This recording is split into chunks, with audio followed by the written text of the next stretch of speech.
Hello everyone, I'm Anna, your cinephile host.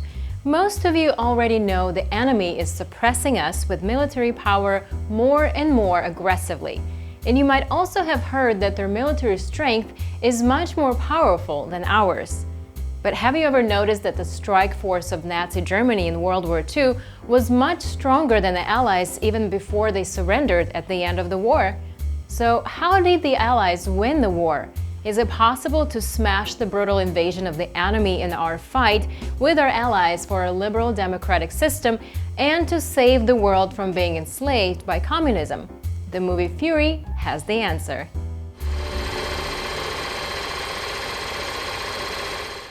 Fury is the nickname of an American Sherman tank. Its commander is War Daddy Don Collier. He leads the Kriegsmarine German SS from North African major battles to the campaigns in Germany. They survived all the combat under his leadership. But in the latest battle, they lost assistant driver and bow gunner Red, who was killed right in his seat in the tank, and Norman Ellison replaced him. Yet Norman is not a combat soldier. He's a trained typist. God knows how he is transferred to Fury. Bible, the gunner, thus has to teach Norman about the reality of war from scratch. Wait until you see. See what? What a man can do to another man. On the way to the next assembly place, a German soldier sniped the first one of the tanks in their fleet with a bazooka. Norman saw the German soldier before he attacked, though Norman didn't pull the trigger. He dares not to kill, in fact. Up until the young German gunman destroyed the leading tank and killed the chief of the tank platoon in a fire.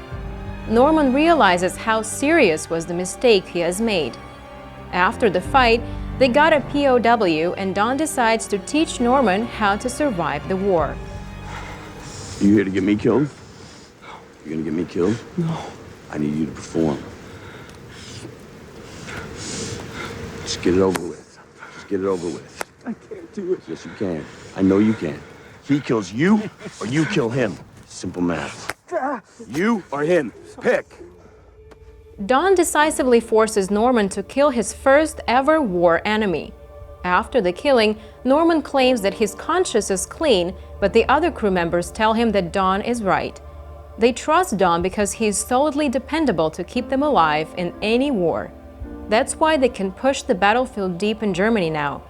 And the war is drawing to a final stage. In a German town, they encounter fanatic resistance. Norman joins the shooting to kill the SS too, but he kills them because they're burning in fire.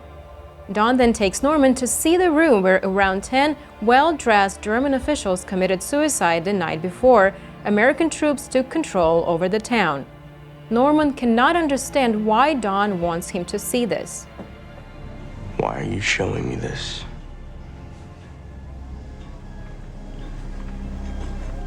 Ideals are peaceful. History is violent. Ideals are peaceful, history is violent. Back to the present time, we are in history as well. We shall win as long as we stand up to defeat the enemy. Don leads Norman to enter an apartment to check. They encounter a German woman named Irma and her younger cousin Emma.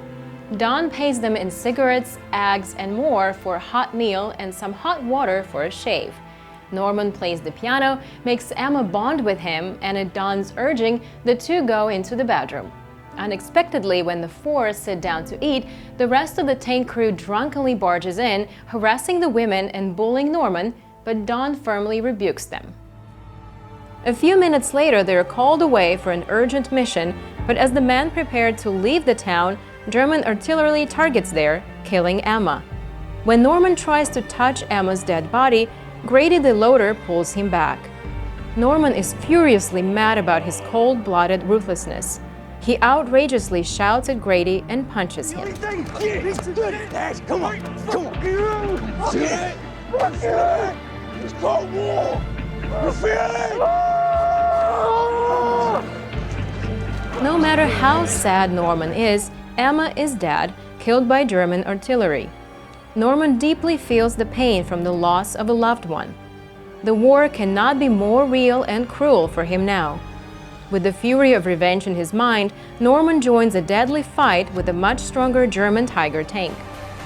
The German tank stays at the key point at the crossroads where one of Don's 4 tanks is destroyed by it at first.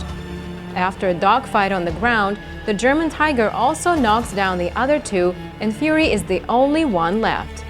Thanks to Don's immediate reaction and experience, they heavily blast the turret of the burning Tiger tank and kill the crews when they jump out of the flame. AP, 500 yards! Fire!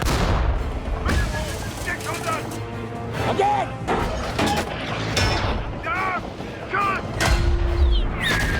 Oh, God!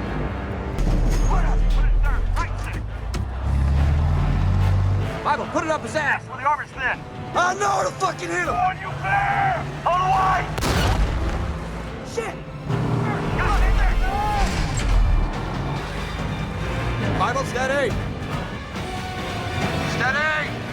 Don't you touch it out! Come on, Bible! Motherfucking shoot him! Steady! Now! On one! Fuck, ready, one more! One more, Grady! Ready! Again! On one! Give it in! House!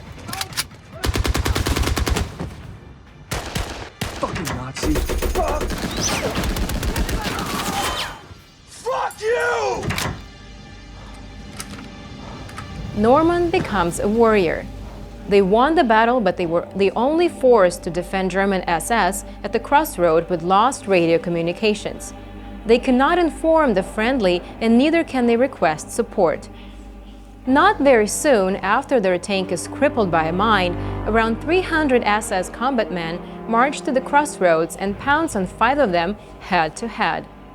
Don asks the crew to hide in the trees. He wants to defend the whole battalion all by himself. It's a war with a knife in a gunfight. It's suicide if they fight.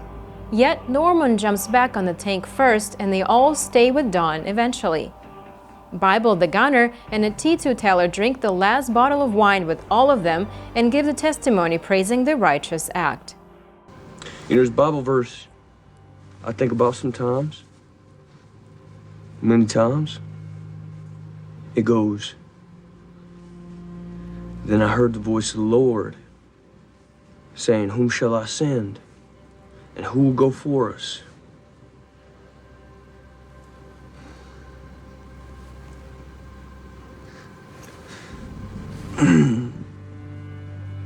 And I said, "Here am I.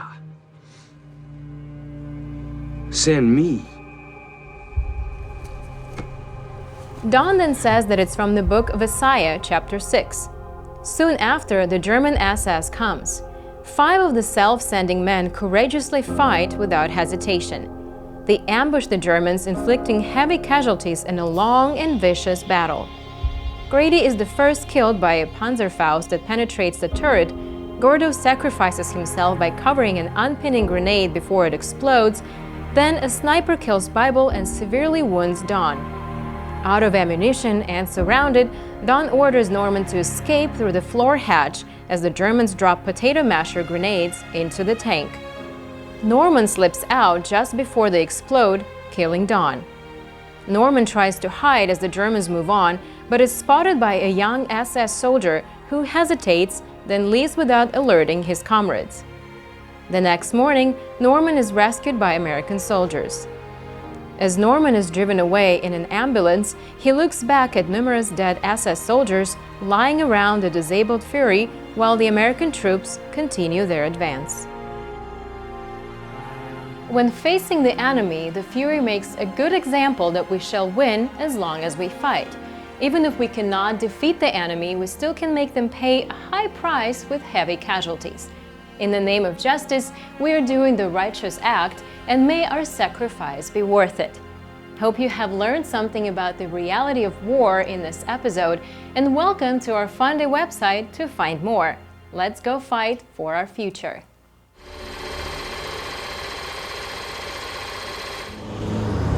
First Sergeant Collier?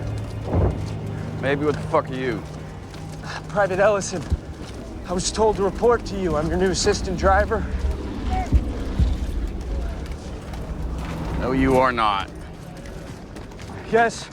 Yes, I am. God damn it. Who told you this? Master Sergeant with the clipboard.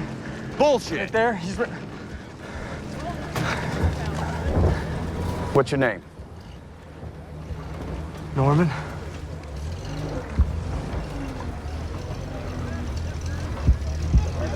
How long you been in the Army? 8 weeks. That's home.